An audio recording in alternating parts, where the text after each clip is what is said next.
One hot summer's day, a fox was strolling through a orchard till he came to a bunch of grapes just ripening on a vine that had been trained over a lofty branch. Just the thing to quench my thirst, quoth he.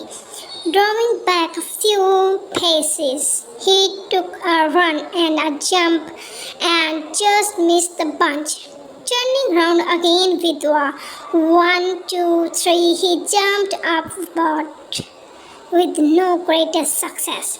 Again and again he tried after the tempting morsel, but at last had to give it up and walked away with his nose in the air, saying, I am sure they are sour.